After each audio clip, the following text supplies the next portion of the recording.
নমস্কার, পিয়ালি সংসারে আপনাদের প্রত্যেককে স্বাগত। আজকে আমার রেসিপি, যেটা আমাদের প্রত্যেকের খুবই পছন্দের, সেটা হলো কুমড়ো পাতায় চিংড়ি মাছের পাতুরি।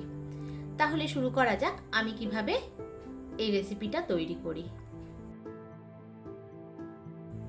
আসলে আমরা যতই বাইরের খাবার খাই না কেন, আমরা কিন্তু মাছে ভাতে বাঙালি, তাই না? আমি এখানে কিছুটা চিংড়ি মাছ ছিল, আমি ওইটুকুই নিয়েছি। তো আমি চিংড়ি মাছগুলোকে একটু কেটে নিচ্ছি, তবে আপনারা চাইলে গোটা চিংড়ি দিয়েও করতে পারেন। আমার আবার একটু কেটে নিলে খেতে বেশি ভালো লাগে, ওই জন্যই আমি একটু ছোট করে কেটে নিচ্ছি। তারপর আমি সমপরিমাণে পোস্ত, সর্ষে আর দুটো তিনটে কাঁচা লঙ্কা দিয়ে আমি একটা মিহি পেস্ট তৈরি করে নিয়েছি, সেটা চিংড়ি মাছের মধ্যে দিয়ে দিলাম। এখানে একটু লবণ দিলাম, সর্ষের তেল দিয়ে খুব ভালোভাবে আমি মেখে নিলাম। এখানে আরেকটা কথা বলি, আমি নারকেল কোড়াটা দেওয়া হয়নি, আমার কাছে ছিল না, কিংবা নারকেলের ডাস্টও ছিল না। আপনারা চাইলে কিন্তু ওটা অবশ্যই দেবেন, স্বাদ কিন্তু অনেকখানি বেড়ে যায়। এরপর আমি কুমড়ো পাতাটা খুব ভালোভাবে ধুয়ে নিয়েছি।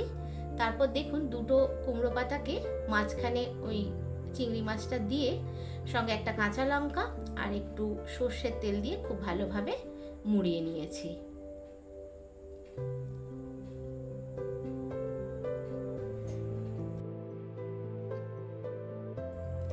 তারপর সরু সুতো দিয়ে আমি চারিদিকটা খুব ভালোভাবে পেঁচিয়ে নিয়েছি।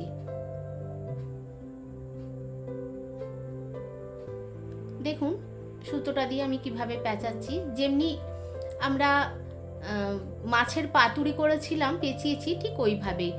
এখানে কিন্তু খোলার ভয় থাকে না। তারপর কাঁচির সাহায্যে আমি কেটে নিলাম।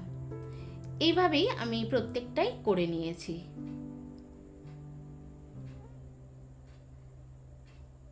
আপনাদের দেখতে যাতে সুবিধে হয়, আমি আরেকটা দেখিয়ে দিচ্ছি।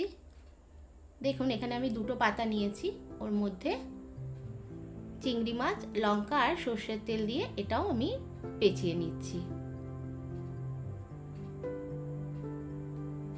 সর্ষের তেলটা দিলে ভালো লাগে খেতে, আর কাঁচা লঙ্কাটা আমি গোটাই দিয়েছি।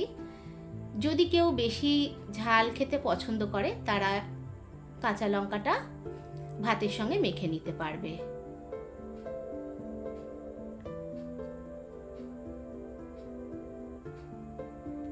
আর এই কুমড়ো পাতাটাও খেতে কিন্তু অপূর্ব লাগে। এইভাবেই আমি সম্পূর্ণটা করে নিলাম। আমার রেসিপি আপনাদের কেমন লাগছে অবশ্যই জানাবেন, আর অবশ্যই সাবস্ক্রাইব করে দেবেন, আমার সঙ্গে থাকবেন। এদিকে আমি একটি ফ্রাইং প্যান বসিয়ে সামান্য তেল দিয়েছি, সর্ষের তেল। গরম হওয়ার পর আমি কুমড়ো পাতা, মোড়ানো চিংড়ি মাছগুলো সব দিয়ে দিয়েছি, দেখুন। আর প্রথম দিকে আমি একটু ঢেকে দিয়েছি, দুদিকটা 2 মিনিট করে আমি ঢেকে দিয়েছি। তারপর আমি ঢাকা খুলে একদম আঁচ কমিয়ে আমি অনেকক্ষণ ধরে ভেজে নিয়েছি। ব্যাস, আমার কুমড়ো পাতায় চিংড়ি মাছ রেডি হয়ে গেছে, আর এটা গরম ভাতের সঙ্গে খেতে খুবই ভালো লাগে। আজকের মতো আমি এলাম, দেখা হচ্ছে আমার নেক্সট ভিডিওতে। আপনারা সবাই খুব ভালো থাকবেন। নমস্কার।